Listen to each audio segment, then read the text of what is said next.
Bible कहती है Jesus ने, यहोवा पिता ने कहा उजाला हो जाए तो उजाला। मैं नहीं चाहता कि डिक्लेरेशन में, घोषणाओं में बिना समझ के साथ मैं आपको आगे ले जाऊं। आपको यह समझ होनी चाहिए कि घोषणाओं का मतलब क्या है और इससे क्या होता है। जब एक पौधा आप उसको लगाते हो धरती पे, उसको नीचे दबा देते हो और पानी दे देते हो,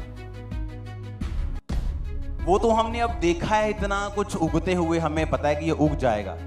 लेकिन अगर किसी व्यक्ति को जो इस संसार में उसने कुछ नहीं देखा हो, अगर आप उसे कहेंगे कि ये जो बीज लगा दिया ना इतना बड़ा पेड़ बन जाएगा, बोलेगा नहीं नहीं तो झूठ बोल रहे हैं। इसके अंदर से इतना बड़ा पेड़ कैसे निकल सकता है? मेरी बात को समझ रहे हो कि नहीं? घोषणा उसी बीज की तरह है जो आप जमीन के अंदर लगाते हो।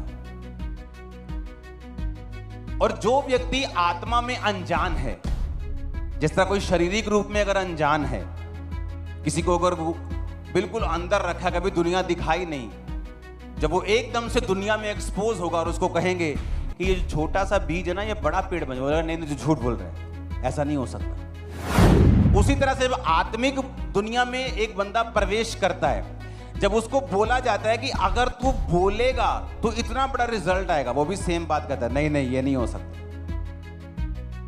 आप मेरी बात समझ रहे हो कि नहीं? जब मैं मेंटली अपसेट के अटैक्स में था तो मुझे पास्टर्स बोलते थे कि जब तू शीशे के सामने खड़ा होगा तो तुझे अपने आप से बात करनी होगी कि तू परमेश्वर का एक बड़ा दास है। तो बड़ा दास, मैं विश्वासी भी अपने आप को नहीं समझ पाता था। आज तो उल्टा है। आज अगर किसी को थोड़ा सा वचन पढ़ना आ जाए, बोलेगा मैं पास्टर बनना चाहता हूं, मुझे पास्टर बनना है, मुझे मसा कर दो। मेरा उल्टा था। मेरे को 1 साल यकीन दिलवाया गया कि नहीं तू इस्तेमाल हो सकता है। मैं बोलता नहीं, कैसे कैसे, मैं तो मेंटली अपसेट हूं। नहीं तो अपने आप को प्रभु का दास समझा कर। 1 साल लगा मुझे समझने में। शीशे के सामने खड़ा हुआ कर, बोला कर। मेरी बाइबल के पीछे जब मैं बाइबल पढ़ता हूं तो मैं इतनी पढ़ता हूं वो बार बार फट जाती, कभी जिल्द फट जाती, फिर बनवाता हूं, फिर फट जाती। ये पीछे प्रेयर पॉइंट्स लिखे हैं, मेरी पर्सनल प्रेयर है गवर्नमेंट के लिए, लोगों के लिए।